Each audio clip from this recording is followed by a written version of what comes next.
President Obama's approval ratings have touched a new low, and yet another poll with a majority of Americans also saying he is simply not paying enough attention to what his administration is doing. American voters disapprove of the president 54 to 39. Yeah. Holy his cow. lowest score ever in the Quinnipiac polling.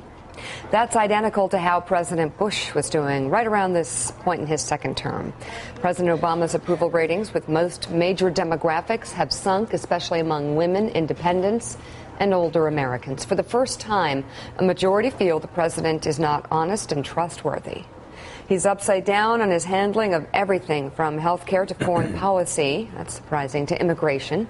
Still, it's good for the president. He's not in Congress. The legislature's approval rating. I'm sorry. That's 1.1 hookers at this point. By the way, can we just go to TJ for a second here? We make fun of TJ. He's the 9%. But that 9%, I mean, you guys, the graphics department, that is good. You see how big that 9% is? Can we do that again? TJ actually did something right here. Look at that, 9%. Oh.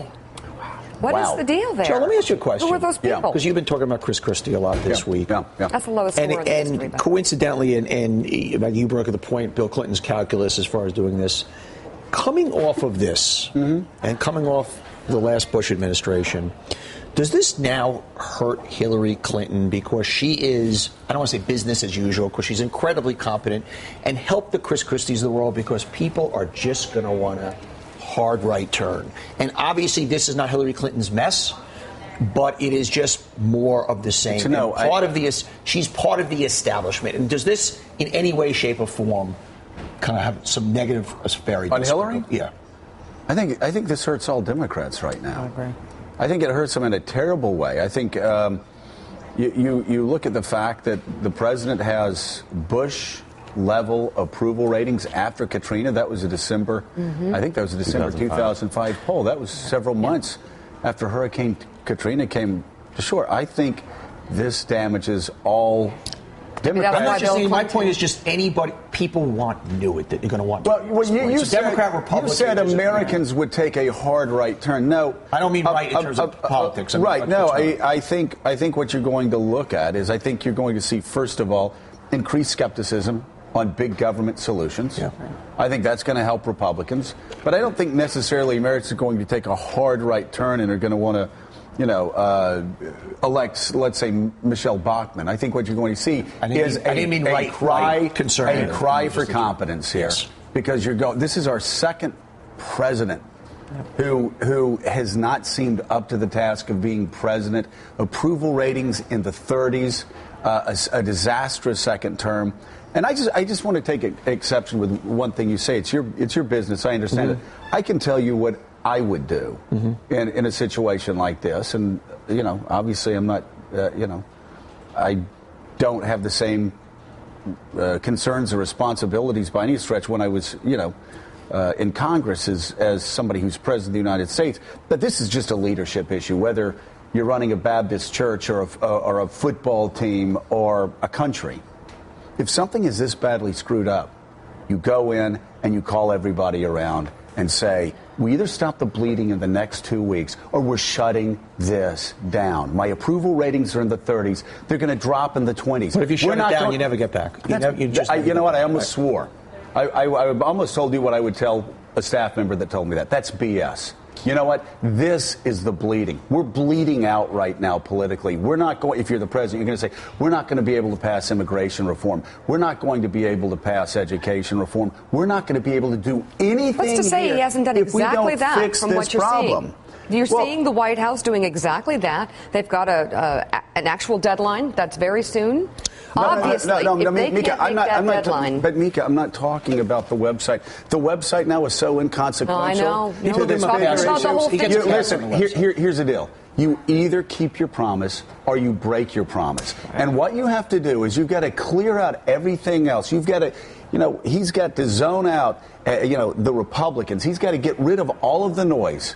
Forget the ground noise. Look straight at the signal. Listen for the signal. The signal is this. Are you going to be seen as a leader that keeps his promise or breaks his promise? And if you keeping choose, the promise is different than shutting it down. If you choose to keep your promise, then you live to fight another day.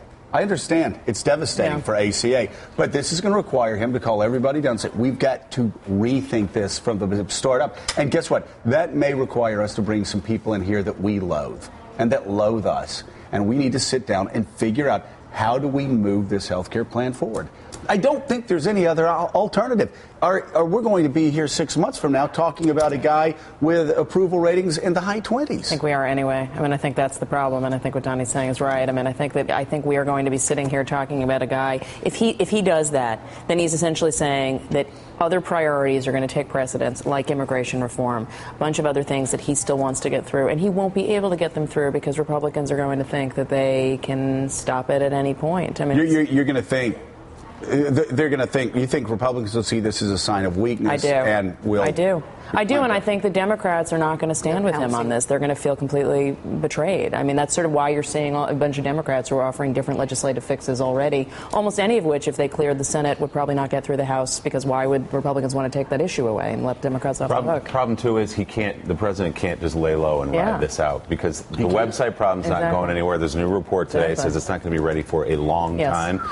And this cancellation issue is not going anywhere either. As more and more stories come out that people are having their policies canceled, this is going to drag on and on. He can't just lay low and hope this passes, because it's not passing. It's a mess. Coming up on Morning Joe, Hardball's Chris Matthews will be here on the set. We'll talk to former Treasury Secretary Larry Summers, NBC's Chuck Todd, and later, a conversation with boxing champ Mike Tyson.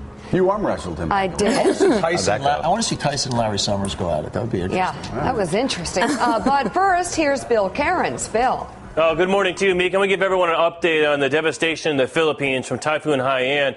The situation getting worse on the ground there, but there is a little bit of positive news that came from the president of the Philippines. Early estimates were about 10,000 died from the storm surge and the winds. Now they've lowered that number down to about 2,500. But now the fear is keeping everyone alive that survived the storm. They need fresh water, and they need food, and they need it in a hurry. And when you see these before and after pictures that we're showing you right now, you can get the sense of what's going on. The estimated as many as 70,000 people's homes have been destroyed. And you can see anything near the coast was just literally wiped off the map. And a lot of those people did manage to survive, and they relocated to shelters, and now they need water and food in a hurry. And I know a lot of our military troops are on their way to try to help them up. As far as the forecast, it's cold as advertised. No surprise there. Temperatures are much colder this morning. Temperatures in the teens in the Great Lakes. As far as wind chills go, all the way down to the 20s into New Orleans. So it's very cold out there, but at least it'll be sunny. There'll be no trouble whatsoever at any of the major airports across the country. So Washington, D.C. and everyone else, you're waking up to almost like a winter-like morning, but at least we're going to have some sun. You're watching Morning Joe.